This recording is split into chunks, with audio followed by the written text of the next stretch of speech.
Facebook Live. Mayor Jane here with Dr. Michael. As you're all aware, we started a new segment, Road to Recovery. So we will get to that in just a minute. I apologize for having to postpone last week, but as we all know, we were having issues in the Capitol last Wednesday. And so out of all due respect, we postponed until this week. But we have some incredible guests, not only Dr. Michael for an update, but we have our good friend too, Jason Wilson, and he's going to talk about getting both of the vaccines, and then also about TGH and what things look like there on the front. And we have a couple of questions that have come in from social media and from the media itself. So before we get any further, let me, for those of you who may have forgot over the couple of weeks since we've had a Facebook Live, I'll just give you some background on our good friend, Dr. Michael. He grew up in India and Malaysia, and he attended the University of India and the UK. He obtained a PhD from Imperial College London in 1990, and he's actually broadcasting or participating today from London, so he can give us a little bit of what's going on there. He's somewhat of an underachiever because he only went to Cambridge and Oxford for his postdoctoral work. He came to the US to take up a professional position in epidemiology and global health at University of Notre Dame in 2011. And then he moved to USF. We're very lucky to have him in our community this past July to take up the professor of epidemiology position in the College of Public Health. So Dr. Michael, first, what you're in London, what does it look like there? Yeah, when I first arrived, December 19th, everybody was busy shopping, the vaccine had come, and I think everybody felt that this is it, this is over, kind of thing. And I was shocked to see people walking in very tight groups, very crowded, you know how London is, on the streets, and nobody was wearing masks, very few people. At that time itself, I was alarmed, this is going to be a rocketing, a resurgence, and which is what happened. And then on top of that, you have this new variant, which is spreading so rapidly, and I think the consensus is that it is about, 58 to 70% more contagious. So that is spreading London area, the southeast, and then now all over England. And so the government, that night, the government had to, step in and started introducing restrictions. But interestingly, no face mask mandates, going out. Really? They restricted, movement. People are in different tiers, and they got rules, in the bubbles, who you can mix with, that kind of stuff. But interestingly, no face mask mandates, which is defeating the whole purpose of having this. So it's locked down. People are restricted from moving from one tier to another. And also, when you go into shops and things, you have to wear face masks, and nominally you have to, observe physical distancing. The good news is the vaccines are rolling out. Only this morning, I took my mother-in-law to go and get her vaccine. So there is some optimism, that the vaccines are coming, and people are fed up, of going back into semi-lockdowns. So I think that has worked in the favor of vaccinations. People want to just get rid of it, go and take the vaccine and be done with it. So that's the situation right now. It's just hovering.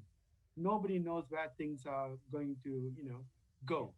But now the more frightening thing is the Brazilian mutant, which is also now in the papers over here, which is much more contagious. And the frightening thing there is that it's also affecting the immune response, the antibody response. And it seems that people might get reinfected, which is frightening everybody over here. So with that, I'll stop. Yeah, and I'm hoping, the good news is America is now imposing everybody to have a negative test before you come into the country, which never was the case. When I traveled into the UK, there was no such thing. You can just freely walk in. You're supposed to quarantine for 14 days, or you quarantine for 5 days, take a test, and if you're negative, you can come out of quarantine, which is what I did. But now I think the CDC has done a good thing. I think, people coming into the States will have to be tested negative. Now, do you think a lack of mask order is that political? And in light of that, did you see just a lack of wearing masks outside? Because that's one of the things. Clearly, we don't have a national mask Hmm. mandate, Hmm. but we have one here in Hillsborough County, Hmm. and everyone, I mean, the vast majority, it's unusual to see someone without a mask. Yeah, yeah. So, what is that the situation in London? I mean, I will tell you that when I actually came, I was shocked because I'm so used to seeing in Tampa people wearing masks. Isn't So when I saw Londoners walking around laughing at the top of their voice, the parks were full, very few people were wearing masks.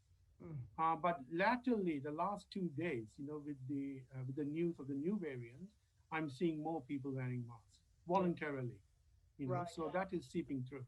Yeah, and for our viewers in the Tampa Bay area, as you know, we've had these rules in place for so Hmm. long, and we have communicated.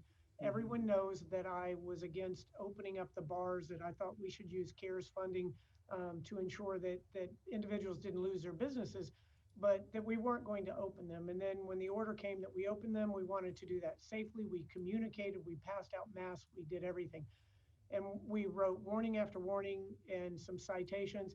And so now we're looking at uh, uh, those individuals that have continued to violate the rules, those businesses, that they will have the possibility of having their wet zoning Hmm. suspended for 30 days. And so now everyone is in Hmm. compliance.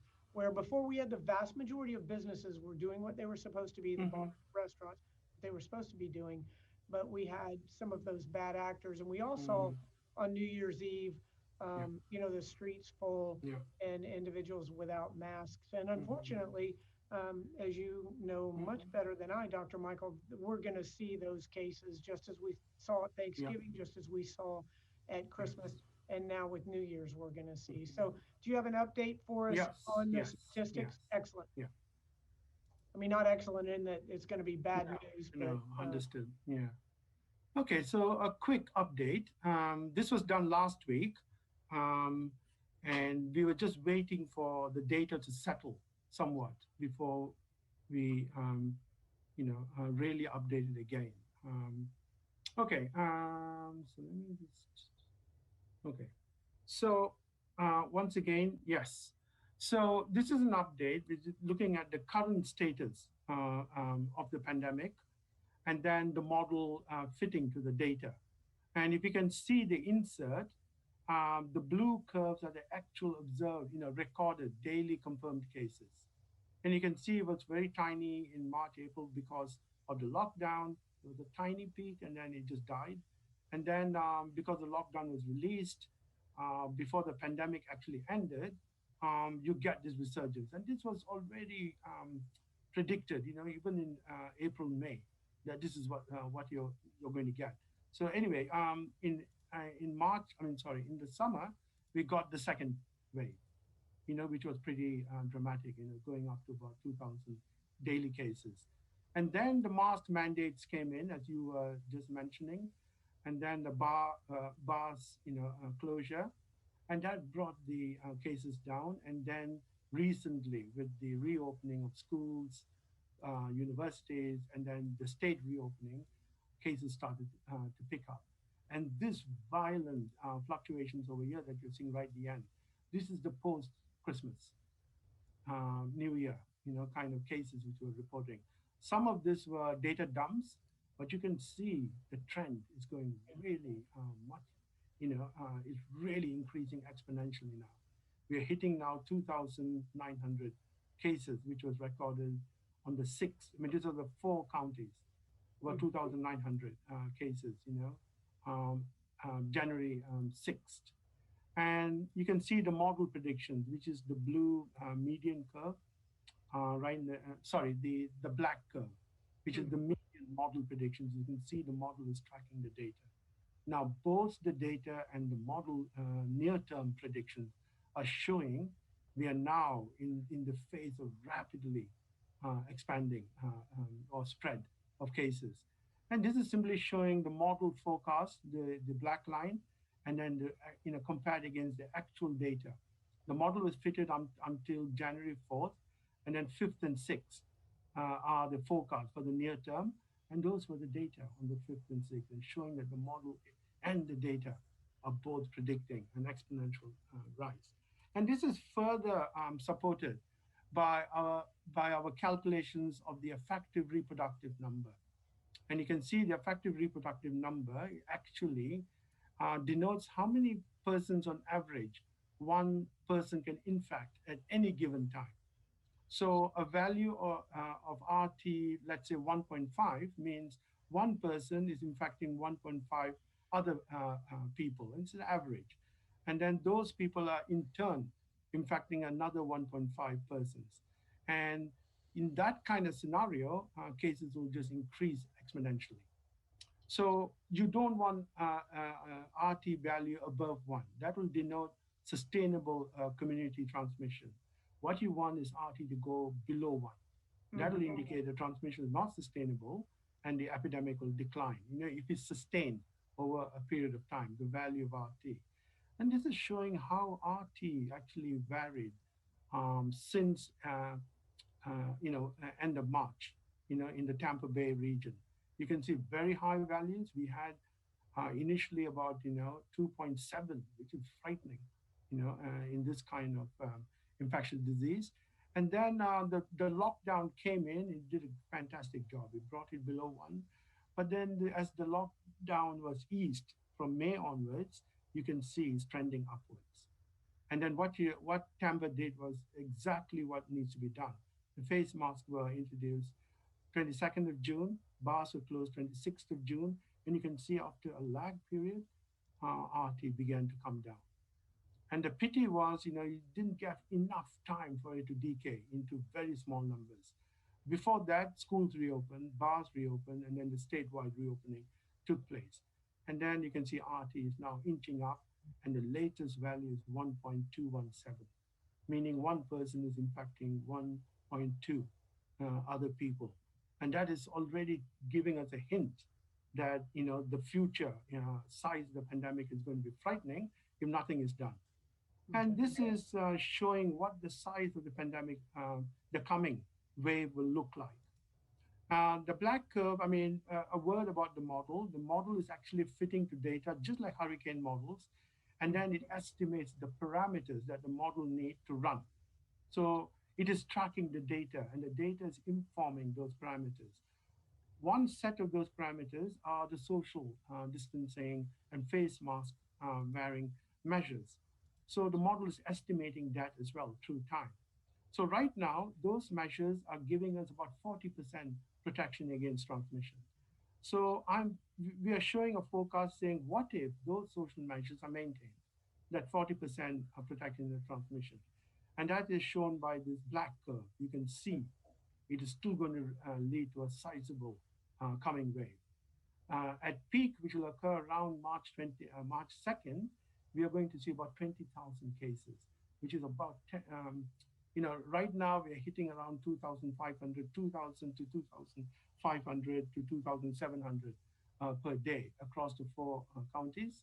So it's about 10 times more cases, at its peak. And this is maintaining the current social measures. But what if the current social measures were to be relaxed, 10% more people not complying? Immediately, it's going to lead to a jump. The size of the pandemic is going to be much bigger. At peak, you're going to hit 34,000 daily cases. And that'll occur much earlier, February 2nd, 20th. But what if you increase the social measures? Another 10% of the population complies with face mask wearing and also physical distancing. That is shown by the yellow or the green curve. You'll see that drastically reduces the size of the coming wave. And it's saying that at the peak, 10,000 cases will occur, daily cases. If you look at 34,000, you reduce to 10. And look at the number of individuals that would lose their lives in that 34,000 as opposed to as well. Can you go back to the other chart? Yeah. Now, do you think that we didn't see that spike that we saw in July, although we clearly saw an increase with the opening of schools, opening of bars, statewide reopening, but it wasn't dramatic. Do No. you feel that that was a result of wearing the masks that individuals Yes. understood the? Now, I have Yes. another question for you. Has anyone figured out what the RT value is for the new strain that is Mm. so much more contagious? Do we have Yeah. any idea what the numbers are on that? If that were, well, Yeah. not if Yeah. it's in Florida, and if it's that much more contagious, then we can expect that we'll see more cases of it. Yeah, absolutely. So I think the only place which have looked at the RT values for the new variant is was done in England, in the UK, where the wild type at that time had a RT value of zero point 0.4, and then the good thing is they had large scale genomic surveillance, Mm-hmm. so they were able to find out the fraction of the population who were carrying the new variant, Okay. and that is not available yet in the US, or at least at a large scale. And USF, we had a meeting, I think, 2 weeks ago, and I think the USF administration, they're going to fund a study to go and look for that variant. Mm-hmm. And Okay. once we get the variant, we have the model. We can fit the model to the data and estimate those RT values. Mm-hmm. And in the UK, that's how they worked out is 70% more contagious, because the RT value for the new fraction was 70 times higher than the older variant. Now, what are they doing in the UK for contact tracing? Do they have Yeah. a robust program? Because we Not at really all. have nothing. Okay. No, not at all. So now, as you rightly pointed out, this is a complex emergency. So what we really need is a complex intervention, having multiple interventions and not rely on a magic bullet like a vaccine, Right. only. So we have to combine these different methods, that we have, as part of our arsenal. And then one of which, social measures, definitely. The other one's contact tracing, Mm-hmm. testing, widespread testing, contact tracing, and isolation. But in terms of isolation, we also have to support those people who are going to be having to stay, isolated. So the financial systems need to be put in place. And I think the UK are now beginning to realize that is a big component which they are lacking. But they are rolling out mass testing. So you can identify, how many infected asymptomatic people there are. And the next stage will be to isolate them. And they're looking at financial packages to do so. Okay. Yeah, one And of the things here that our governor talked about was turning our testing sites into vaccination sites, which I object to. It's not an either or. We need both. Mhm. We need to continue testing very robustly, and then Yes, getting individuals vaccinated as quickly and e- efficiently as we possibly exactly. can. Exactly. I think nothing should be taken off the table. We can't rely on one method. Hmm. Is the lesson that we are learning again and again and again And with one this of the pandemic. things we benefit from here in the Tampa Bay area are those close working relationships. With the all of our medical providers are all working as one, and then all of the government agencies with the state, the county, local, all working together to not only get as much of the vaccine as we possibly can, but to get that uh, distributed out Yes. into the community. And we've got a number of different, we're sharing information on that, trying different methods and locations for administration of the vaccine, and then comparing notes after that so that we can really, as more of the vaccine becomes available, we'll be able to really get it out much more efficiently. But Yeah. we're blessed to be able to live in this community where everyone works so closely together. Closely Now I together. know if you've been out, you've been in the UK since December 19th. You missed Hmm. New Year's Eve here, which may be a blessing because young people, were just out by hundreds out. Mm. A lot were wearing masks, but unfortunately, the majority that we saw in the social media we're not wearing masks and we're in very close contact. So I know everybody's tired of hearing it, but you've heard now what's happened in the UK. That strain is in the United States now, so it's even more important, if it could be Mm. possible, to wear the masks, make sure that you can social distance whenever possible, and just wash your hands continuously. Yeah. All right, I think, anything else, Dr. yeah. Michael? Sorry. So I think we've, I don't know whether you want to see this results, going forward. This is just saying if the vaccines were to come, that's not, going to prevent the third wave, Right. Yeah, we're in it. and Yeah, yeah, I think everybody understands that, yeah, yeah. that we're not going to vaccinate our way out of this. No, Like, there's no no, doubt about that. yeah. And then the idea that, if people don't accept the vaccine, that's another no-no. You Hmm. know, we have And to get people to accept the vaccines. yeah, and we were talking about that. I've been in many conversations about that. About in the very beginning, it was, will you take it, yes or no, and then we added, it depends. A lot of Mm, individuals wanted to wait to see, and I think we've passed that wait to see, mm, especially in some of our higher risk communities, mhm, because we have distributed enough of the vaccine without, to my knowledge, without any adverse effects. mhm, And so people are really clamoring to get the vaccination now. So mm. I think that we'll get beyond that, the questions about the vaccine, and get into having our community accept the science and understand that these vaccines are safe. Yeah. I mean, I think the message is ultimately it's the vaccines which are Hmm. going to end this pandemic, you know. But the problem is with the new variants, we have to stop its spread Right. while the vaccines are rolling out, So the only way you can stop the spread of the new variant is through face mask, physical distancing, Hmm. And think So, about that. So we're seeing this spike in cases uh, mhm, right now, which are anticipated to be up around 4,000 cases a day. yes, So we're seeing that spike without really, to our knowledge, introducing this variant that is yeah, 70% 70%. more contagious than what Yeah, we're dealing with now. So yeah, it's really not a request anymore. It's more of time to demand that everyone do their part, wear your exactly. mask and Yeah, social distance. yeah. It's critical. It's Yes, definitely at absolutely. I this mean, that is, I think, is the message they have to learn and also understand the cases which are coming our way. point. Hmm. If you don't have this, the vaccines are coming at a slow rate. That's not going to stop the coming rate. Right.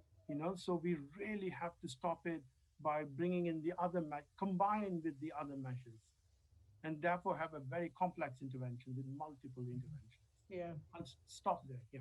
And the last thing we want to do is see, individuals losing their lives because of this uh, pandemic, and then also to have our hospitals overrun because Yeah. they, the medical, frontline medical workers, God bless them. They are our heroes, and Yes. they are tired. So we need to make sure that we do everything we can Mm. to ensure that they're not overwhelmed. I mean, All right. I can say only one thing from London.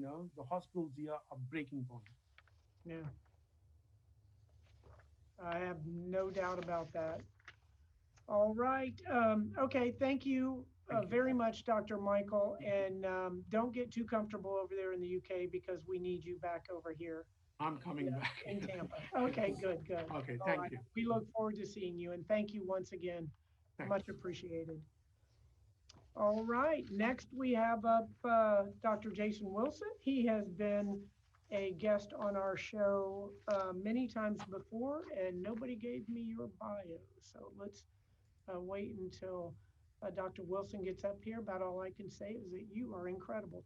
So you can give us a little bit of your background. One of the things I want to say about uh, Jason Wilson is that, he's not only on the front lines providing care to our community at Tampa General Hospital, he's also very, very involved in the community in a number of different aspects on different boards. he's always there whenever we need him. So we're very, very appreciative of that. All right, Dr. Wilson, you want to give a little more of an introduction, then you're on the front lines in TGH, and you're going to give us an update on what's going on those front lines. Sure, Mayor. Thanks a lot for having me back again. And so, yeah, I'm Jason Wilson. My what I call my day job, which is actually my night job, is an ER doc on the front line. So I'll go in tonight and see patients, and then beyond that, I also help run some of the operations at Tampa General in the emergency department, and have helped really design the COVID ED space and some other spaces as well, and a lot of the research trials that we're doing also with COVID. So that's the experience I speak from. And overall, what I have to say is Dr. Michael's presentation by numbers really matches what we're seeing in the clinical reality right now. So I always have that to go back to. I can always ask myself, if there's a debate in numbers that it's going on, what do I actually see on the front lines? And what I see on the front lines is we're in the most serious situation that we've been in since July. Now it matches his numbers that we're not seeing. If you remember back in July when I was on the show, we were seeing 300 people a day show up to be tested. That's not quite what we're seeing this time. Instead, we're seeing just higher volumes every day, a little higher, a little higher, a little higher. And I think, first of all, I want to say that I think a lot of that linear increase in the growth has to do with the work we did and that you did, Mayor, in the summer to make sure that we do have some public health interventions that stick, like the mask mandate. And Tampa General has been very supportive of those, because we really do need this community to help us help you. Right. Yeah. So the way we keep our case fatality rates low, and they are very low in this area, and the way we keep those low, and the way we can do some of the best innovative medical treatment and research for COVID, is by having the time and space to see every COVID patient and design a care plan for that patient. And so we're doing things other places aren't doing. I have a friend whose mom was just diagnosed with COVID up in Charlotte, North Carolina. And, she's older and she fits criteria to get monoclonal antibody infusion. And, I worked with him yesterday for, and I couldn't really figure out a place to send her. I mean, I looked online, I looked around, and, even with the academic medical centers. But here, I'll tell you, this community has a place, and we're working with all the community docs out there in the community to get people monoclonal antibodies. And that's a big difference from when we talked last time, because we didn't have an outpatient treatment option really for COVID. So now we've got an outpatient treatment option. We've got multiple inpatient treatment options that are changing every day. And then we've got now, why don't you walk us through that? Because you do it every day. And I know, because of people I know that have gone through the process, all the way from showing up at the emergency room, being sent home with the oxygen monitors and other things, all the way up to individuals who have gone and stayed in the hospital and been given, the full treatment for COVID. So in the very beginning, it was sort of ventilator, and right now, where are we at now with? The movement in the science has been rapid. And, when you come into the hospital, into the emergency department, and you're diagnosed with COVID, we're going to evaluate whether or not you need to be at home or in the hospital. And that evaluation doesn't mean you might not ever need to be hospitalized. It means right now at this moment, we don't think you need to be in the hospital. We've got some safe ways to make sure we can get you home for now. And the way we're able to keep our hospital capacity reasonable is by letting people go home when appropriate. Sometimes that means going home with like a biotechnology wearable, some kind of like pulse ox, or we call them Masimo devices, or even oxygen, where they go home with. And we actually monitor people 24 hours a day now from a virtual, center, watching them at home. And if things get worse, if the oxygen numbers drop, 92% is kind of the number we use, they get lower than that, we have them come back in. And sometimes they do require hospitalization, but that allows us to keep people in the right space at the right time, so we're not overfilling hospital beds. Now, if you are one of those people who go home, we're probably also evaluating you for a research study or for a therapeutic treatment like the monoclonal antibodies. And so older people older than 65, or people with risk factors like overweight or diabetes or high blood pressure, they may qualify to come back in and get a half a day infusion of these antibodies. And that keeps people out of the hospital about 1 out of 8 times, which is pretty good for a medical treatment. Mm-hmm. And so we're really happy about the results we're seeing from that. Now, if you get admitted to the hospital, it probably means you need oxygen, or we're really, really worried about you because of you just had a transplant or some other big risk. Now, if you come in the hospital and you're on oxygen, then you're going to be evaluated for a number of treatments there as well. Steroid medications, really special delivery of oxygen called high flow nasal cannula, antiviral medicine called remdesivir, and then some other types of monoclonal antibodies, or even something called convalescent plasma that works best if we give it as soon as possible. And so this wide range of tools we have available has really grown since July to now. And we do a pretty good job of getting people safely through that hospital system, in the COVID area. And then people who don't have COVID, we really don't see any transmission of COVID from patients with COVID to patients without COVID. And what we're really proud of as well is in this whole area, we have not really seen much transmission of COVID to hospital staff. Which is really promising and helps kind of the resilience of our frontline healthcare staff, knowing they're protected and safe right now. Yeah, that's great. I did hear that the majority of the staff that had contracted COVID contracted it outside of the hospital setting. Now, one of the things, so the convalescent plasma, so individuals who have had COVID and recovered, we really don't. We started in the beginning down that road of a sort of a marketing plan to try to get individuals who had the antibodies to provide blood. Is there an issue with getting the convalescent plasma or any kind of a program to encourage people who have recovered from COVID to give blood? Sure. We always encourage people to go to One Blood, and you can donate your blood there, and we can utilize that blood with antibody in it to give back to other patients. Some of the early clinical data is not as overwhelmingly positive as we had hoped it would be. Certainly, there's no harm in this, but we do think early on in the COVID course, there's some benefit. Overall, we know some of these synthetic antibodies, these like pharmaceutically manufactured antibodies, may work a little bit better. So some of the attention is turned in that direction, but we still do encourage people to donate blood anytime, actually, but especially now.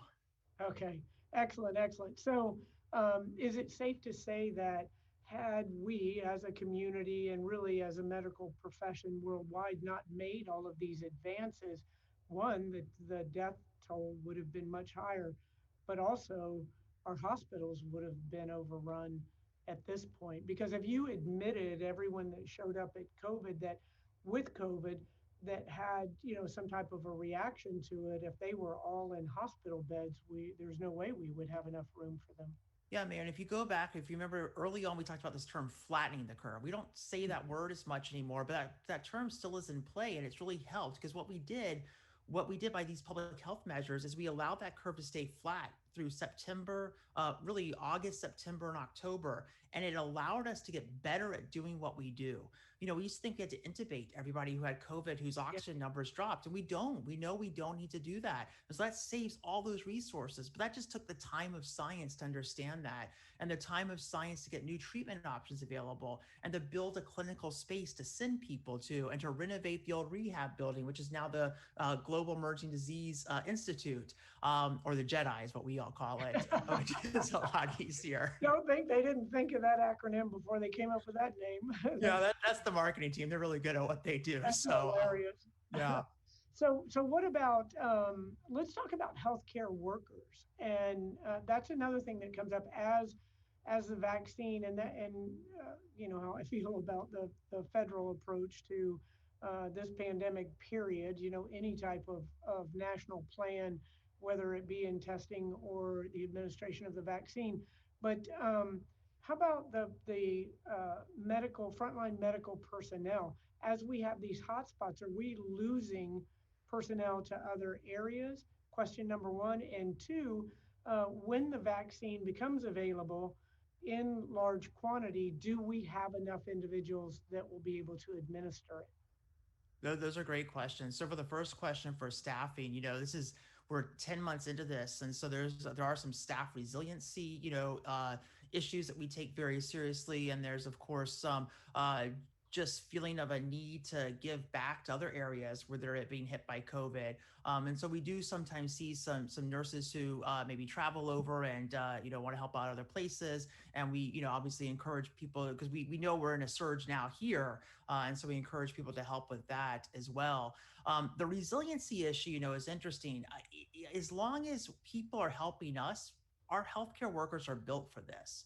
Where it gets really tough is what you alluded to earlier, is when we see, all of us sort of doing all these things we don't want to do but need to do over the holidays, sitting in our houses and not seeing family, and we see, a bunch of people out on the streets, partying and in big crowded nightclubs. For us, that's just a lot of really big crisis and tragedy 2 weeks later. That's going to be a lot of conversations about loved ones who are very sick, who can't come see their other loved ones. And that's what we see when we see those pictures. And those are what kind of really grind, I think, on healthcare workers as we go forward. Yeah, that's what causes me to have to be treated for a headache when I have to bounce my head off the desk every time I see one of those videos. But I want to share a real quick story just to sort of bring it home on a personal level about the incredible things that all of our medical personnel do, but especially at TGH. I have a very dear friend that's in the end stages of cancer and has been in and out of Tampa General for quite some time. And I went to visit him just a week or so ago while he was at TGH. He's since moved to a hospice facility. But there was a particular, the whole nursing, I mean, just the whole medical staff's incredible. But there was a particular nurse that I struck up a conversation with, and she's been a nurse and RN for 15 years. And she's from the Caribbean. And she really liked this particular patient because he's one of the most wonderful men on earth. But anyway, um, she really broke down and she just cried and she said, I don't know if I can do this any longer. She goes, with all the COVID and, the death, and then really the decline of her patient, my friend, really hit home with her. But, those are the kind of things that people just don't understand. You want to go out and you want to do this, you want to do that. Look what we're doing to our frontline workers, our first responders, all those people that don't have a choice. They have to be out there. They have to be on the front lines every day, and in many cases, risking their health, risking their lives, um, to take care of our community. So just think about that before you make a decision to go without a mask, or you make a decision to go into close quarters in a bar, or those kinds of things, because decisions have consequences. And I said that from the New Year's Eve photos, I said, I hope none of those translate into a eulogy where you have to be standing there thinking that I probably gave this to whoever, your relative that couldn't afford to have it. So, um, you know, it's critically important. And really with this new variant, much more. If it couldn't have been any more important, it is now. So have we seen in our area, well, first of all, how do we know, like, so you take a test for COVID, it comes out positive. How do we know if we have that new variant that is much more contagious? Yeah, so a couple things there, Mayor. One, I want to just echo, this really serious issue of the burden of guilt and tragedy when a family member, or a friend gives somebody else COVID. And this is a reality that we're facing. And so after Thanksgiving, that's exactly what we saw. We saw we call them twofers. You walk in the room, there's two people in the same room. So usually it's on the pediatric side, two kids, but we were getting mom and dad or grandma and grandpa, and they were grandma and grandpa from Thanksgiving, with the recognition that, the younger, person who would come to Thanksgiving is the one who gave them COVID. And really a lot of those people did end up critical and in an ICU type of setting. And so this is a real issue. And, it's not one, now that we're so close to having a vaccine, or getting people vaccinated, getting you the vaccine, we don't want to lose every loss is a tragedy, but these are like extra, just senseless tragedies because we're so close to this. Now, to go back to your other question in terms of testing and this new variant, we're concerned about this new variant. Dr. Michael gave a really good presentation a few minutes ago that the reproductive rate, the number of people who can get this infection if they have this variant, seems to be higher. And so you take this curve we have right now, you make it even bigger or more steep, And that becomes pretty concerning. Now this capacity we've done so good at creating, this curve we've sort of, tried to hold down as good as possible, takes off again in a place we can't go. And so right now we do a PCR test for patients, and that PCR test is looking for some certain genetic, sequences of the virus. Internally in the lab, there may be some research type of studies going on, and Dr. Michael's team, I know, is working on some of this as well. But commercially or diagnostically, we're not distinguishing between different variants right now on a diagnostic setting. And part of the reason for that is because, fortunately, we know that from a treatment, from a clinical standpoint, that at least the therapies we have will work the same way, no matter which variant you have. And the vaccines that are available are going to be effective from again. So we're not distinguishing right now. That may become in the future, though. Yeah. And then too, you think that we should all know and be aware if we have a variant that's 70 times more contagious. But if people we're preaching to now to take these simple safety precautions aren't listening, they're not going to listen when it's 70% more contagious. But anyway, here's to those individuals that are doing the right thing. We're very, very thankful. So a couple of questions that we got. First, let me go into first, let me chastise you, Dr. Wilson, because you left out the most important part of your background, and that is that you received your medical degree from University of South Florida. Go Bulls. Go Bulls. Absolutely. There you go, without a doubt, and we're so grateful you stayed. But there's from Nikki Freed's office, the Commissioner of Agriculture said that there is a current scam that is going on. There's scams whenever we have hurricanes, if it seems too good to be true, then it is. So if individuals are calling you, telling you that they can get you the vaccine, they can sign you up, they can do whatever, that's not true. So unless you are going to the Hillsborough County website, the Department of Health, or you are contacted by your employer, if it's Tampa General, if it's a medical facility, whatever it is, you need to be sure that you're receiving the vaccine from a reputable and reliable group. So that's the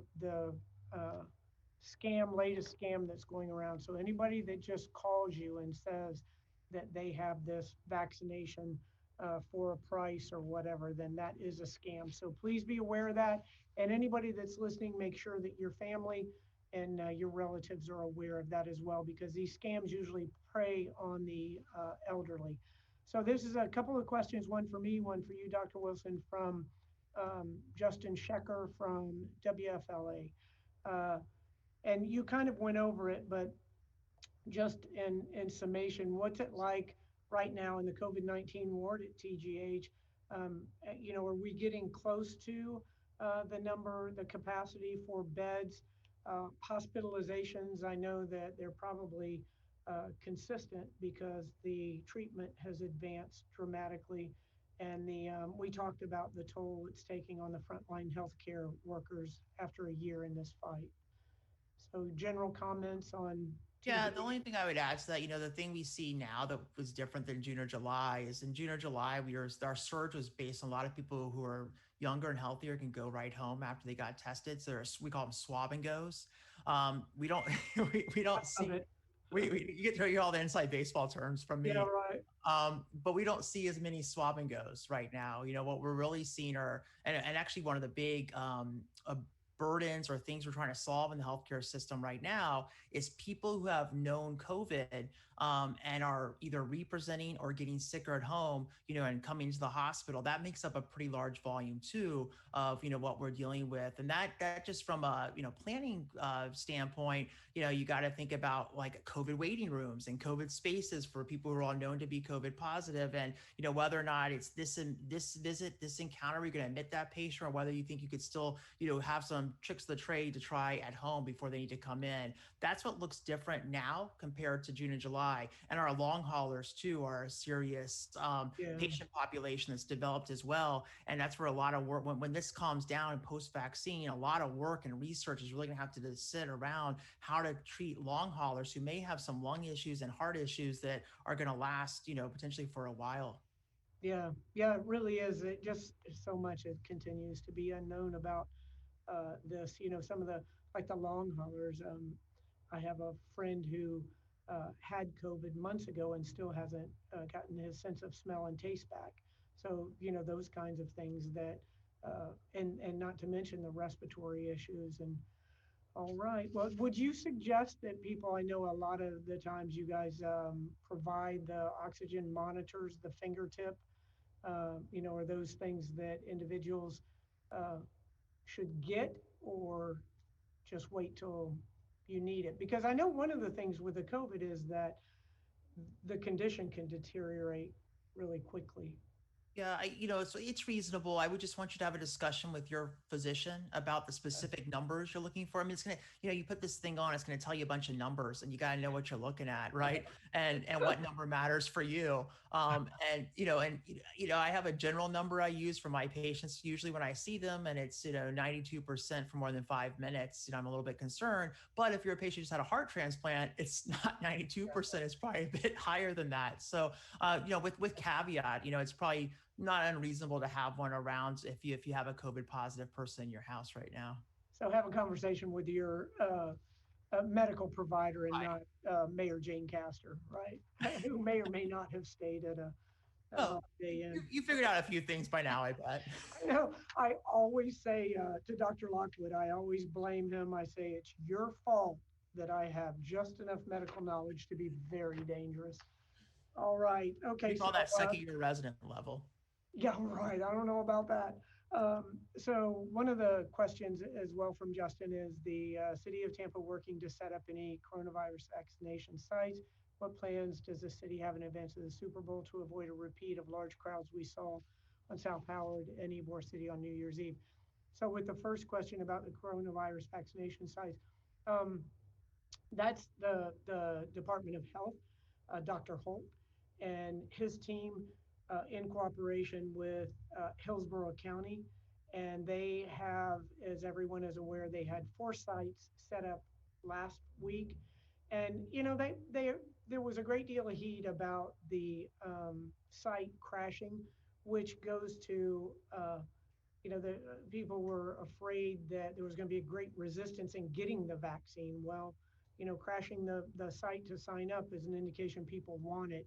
And what I say too is that even though that site crashed, they were able to give the 9,000 doses that week. So it may have been frustrating, but even if you had gotten through, the response may have been we filled up the appointments.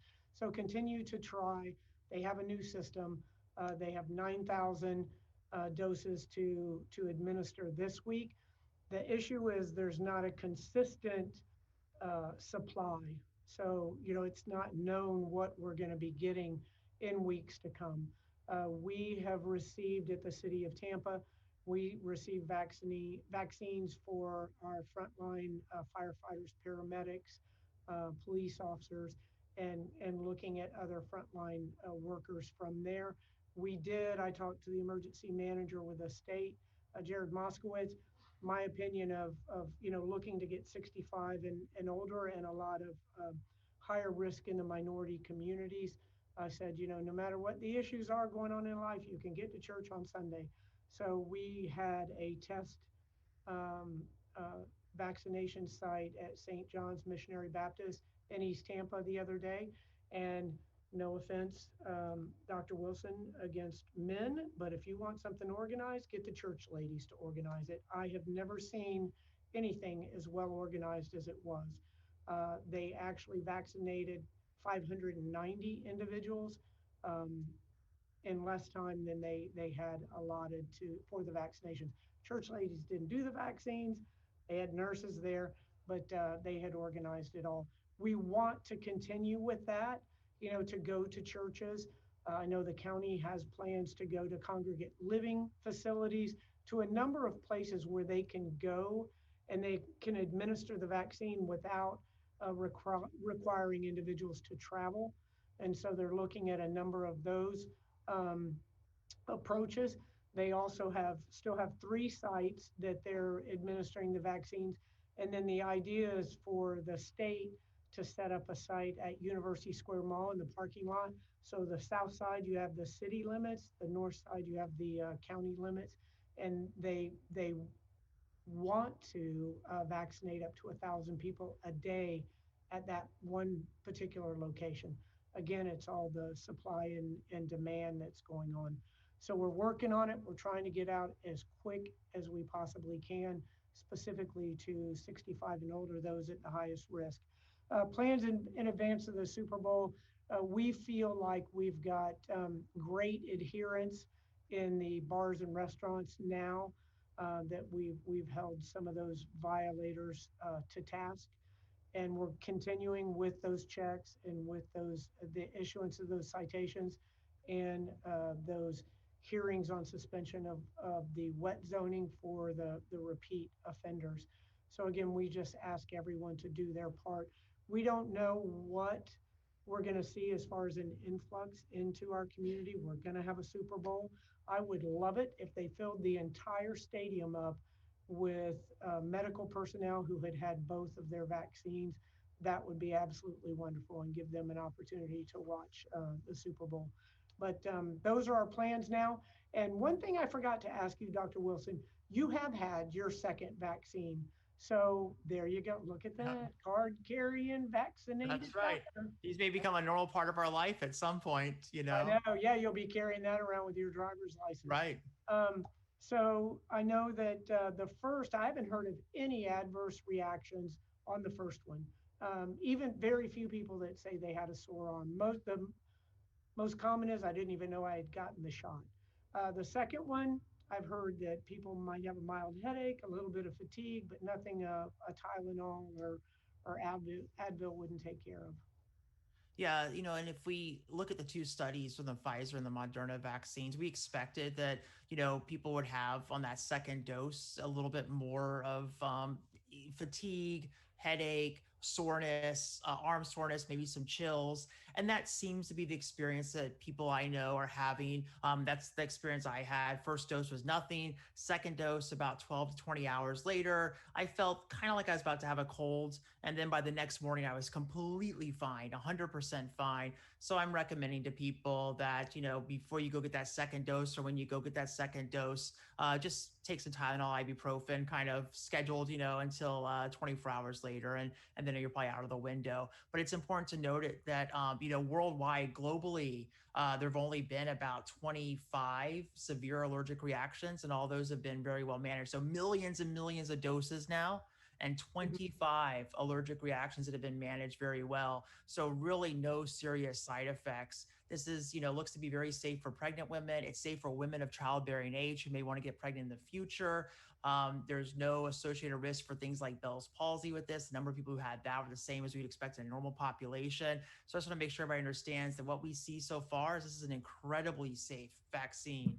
It's new, so of course we're watching it, and the CDC is following it, you know, very closely. You know, make sure nothing pops up. But millions of people now have been vaccinated, and really no significant problems. Mm-hmm. And some of those significant issues were individuals who had adverse reactions to vaccines in the past as well.